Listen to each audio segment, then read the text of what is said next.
नमो नमः। संस्कृत ज्ञान शिक्षा में आप सभी का हार्दिक अभिनंदन है। प्यारे दोस्तों, प्यारे विद्यार्थियों, देखिए पाणिनि बेद चल रहा है और ये पाणिनि बेद की आज 25 नंबर की क्लास होगी प्यारे साथियों।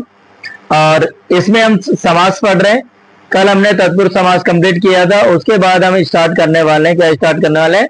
कर्मधारय समास स्टार्ट करने वाले हैं। कर्मधारय समास में क्या है, देखिए ये कोई अलग से स्वतंत्र समास नहीं होता है।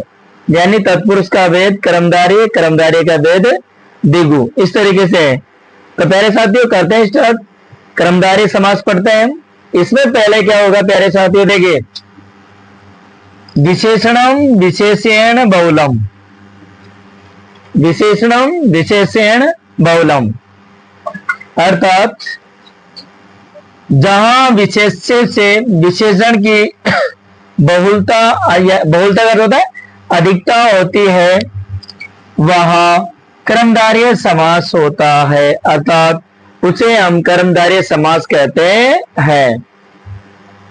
आगे प्यारे साथियों, ये स्वतंत्र समास न होकर तत्पुरुष का ही एक भेद होता है।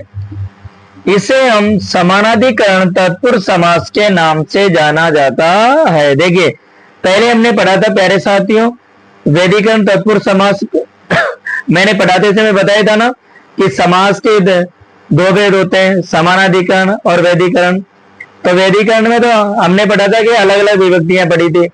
समानाधिकरण में क्या होगा कि दोनों पदों में समान विभक्ति का प्रयोग होता है, तो वो क्या होगा समानाधिकरण।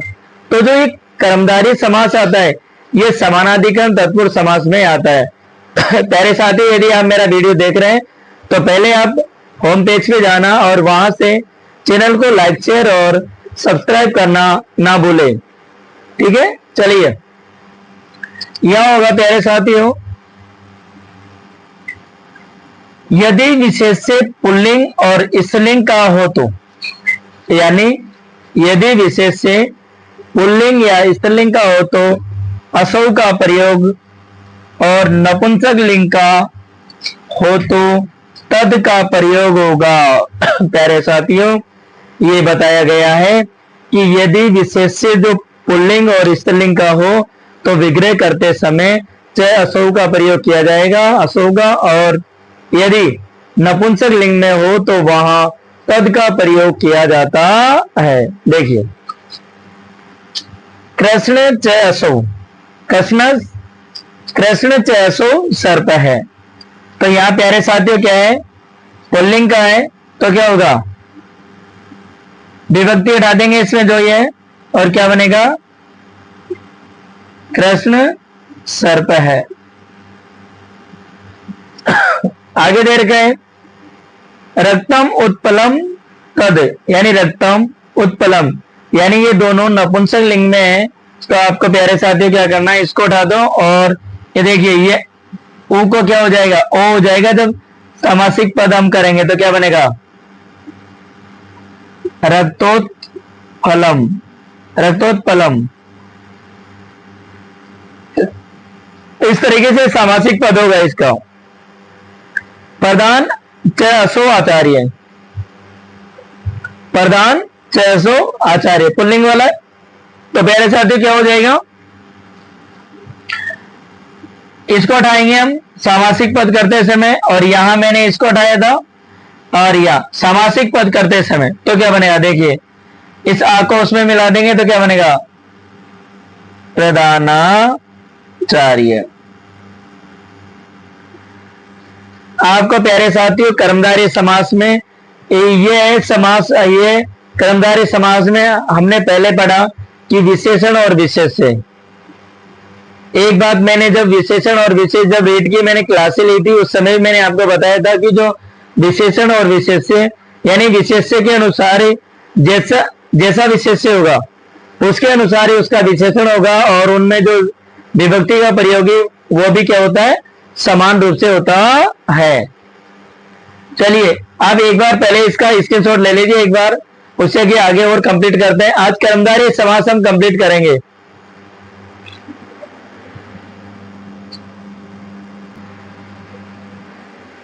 अब देखना प्यारे साथियों, अब इसमें कर्मधारय समास में है तो तत्पुरुष का ही भेद है, लेकिन देखिए उपमानानि सामान्य वचने, एक सूत्र होता है इसमें कि उपमानानि सामान्य वचने। ये सूत्र क्या कहता है प्यारे साथियों कि उपमानवाचक शब्दों का सामान्यवाची सुबंत शब्दों के साथ समास होता है, अर्थात समानाधिकरण होने पर वह तत्पुरुष समास होता है। मैंने आपको कहा था ना कि कर्मधारय और द्विगु समास से स्वतंत्र न होकर के, और देखिए तत्पुरुष का भेद कर्मधारय, कर्मधारय का भेद द्विगु, इस प्रकार से है। चलिए नीचे एक लाइन भी लिखी है मैंने स्टार में, यदि विशेषण उपमानवाचक हो तो, यदि विशेषण क्या हो, उपमानवाचक हो तो विग्रह में इव का प्रयोग किया जाता है। यानी उपमानवाचक शब्दों के साथ में ही इव का प्रयोग होता है। कभी कभी आपने देखा होगा कि यहां देखिए लास्ट में भी है, तो उपमानवाचक यानी जिससे उपमा की जा रही है, देखना घन युव श्याम, घन युव श्याम है यानी बादल के समान काला, श्याम का अर्थ होता है काला, तो क्या होगा, इसको हटा दो और क्या बन जाएगा, घन श्याम है। क्या बनेगा, घन श्याम है। आ रहा है प्यारे साथी समझ में, क्या हो जाएगा, घन श्याम है। कहने का मतलब है ये उपमान और उपमेय समास है, जैसे विशेषण और विशेष्य, सेम उसी तरीके से उपमान और उपमेय। तो इसका एक सूत्र मैंने दिया था कि उपमानानि सामान्य वचने।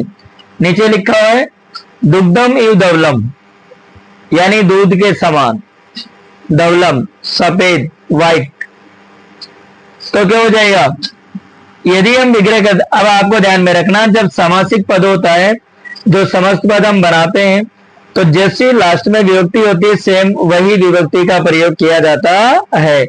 तो यहां देखिए, जैसे यहां लिंग का देख लीजिए, पुल्लिंग में प्रयोग किया गया है तो पुल्लिंग का ही रूप है। अब यहां देखिए नपुंसक लिंग में होगा तो क्या होगा, दुग्ध धवलम। इस तरीके समस्त पद बनाना और समस्त पद से विग्रह पद बनाना बहुत ही आसान होता है। आपको क्या करना है कि देख लेना है एक बार कि उपमान और उपमेय में, जैसे गज इव स्थूल है, गज इव स्थूल है यानी हाथी के समान क्या बताया गया, बड़ा बताया गया, विस्तार बड़ा। तो क्या होगा, विग्रह करते समय सेम हो जाएगा, इव को हटा देंगे, जैसे मैंने यहाँ सामासिक पद में इसको हटाया है और यहां भी इव को हटाया, यहां भी क्या होगा, इव को हटाएंगे तो क्या बनेगा, गज स्थूल है। क्या बन जाएगा, गज स्थूल है।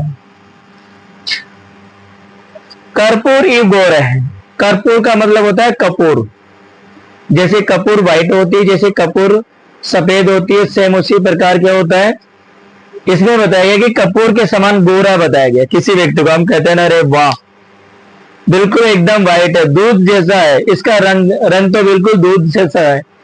कभी कभी कहते हैं ना अरे वाह इसके कंठ में तो पानी दिख रहा है, तो पानी नहीं दिखता, कहने का मतलब उसके रंग से लिया गया है कि वो बिल्कुल एकदम व्हाइट है, गौर वर्ण का है, गोरा है। तो यह क्या हो जाएगा प्यारे साथी, देखिए कपूर गौर तो क्या बनेगा, कपूर गोरा है, बन गया। इस तरीके से यहां भी मैंने किसको सामासिक पद में किसको हटाया है, इव को। ठीक है, आगे हम बात करते हैं। देखिए प्यारे साथियों यहां लिखा हुआ है मृग इव चपलाहा, हिरण के समान चंचल, यानी दौड़ना, कोई बालक होता है कितना फुर्तीला होता है, ठीक है। तो सेम यहां वही बताया गया कि जैसे हिरण होती है, हिरण की जो दौड़ है, यानी जो इतनी चंचलता है उसके अंदर उछल कूद करने की, क्योंकि जैसे ही वो भागती है, दौड़ लगाती है, तो पलक झपका, जैसे पलक झपका इतनी दूर में तो बहुत सारे आगे निकल जाते। तो यहाँ वही बताया गया कि मृग के समान क्या बताया गया, चंचल बताया गया। तो देखिए मृग के समान, तो यहाँ उपमान कौन हुआ, मृग। तो इसको हटा दो तो क्या बनेगा, मृग चपला। मैंने आपको कहा था ना कि लास्ट में जैसा लिंग जैसी विभक्ति सेम उसी के अनुसार उस सामासिक पद का क्या होता है, रूप बनता है। चरण इव कमलम,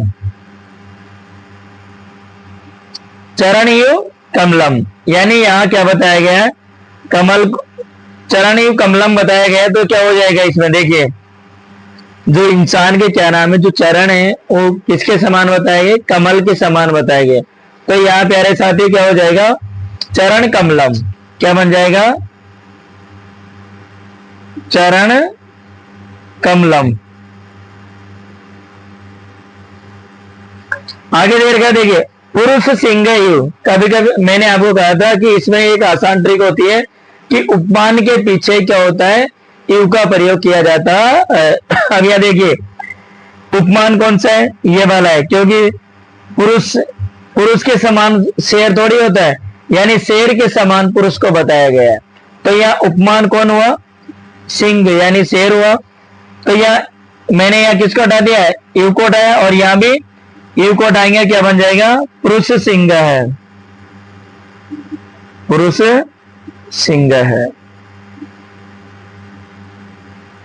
बन गया। इस तरीके से होता है इसमें, देखिए यानी मृग इव चपला, तो मृग चपला, चरण इव कमलम, तो चरण कमलम, पुरुष सिंह इव, तो पुरुष सिंह है, यानी शेर के समान है जो पुरुष। ऐसा कहते हैं ना कभी कभी कि अरे वाह ये तो शेर है बिल्कुल, तो वो शेर नहीं है, कहने का मतलब शेर की उपमा दी गई है। शेर जैसा उसके अंदर क्या है, बल है, ताकत है।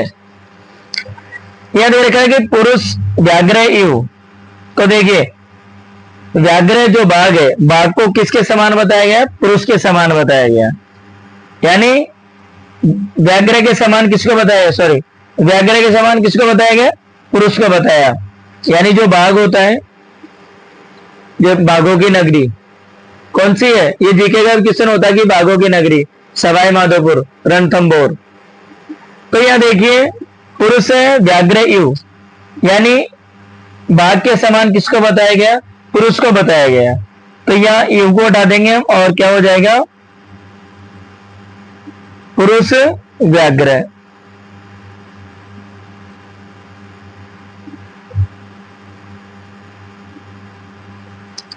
कमलम, मुखम कमलम इव, यानी कमल के समान किसको बताया गया, मुख को बताया गया।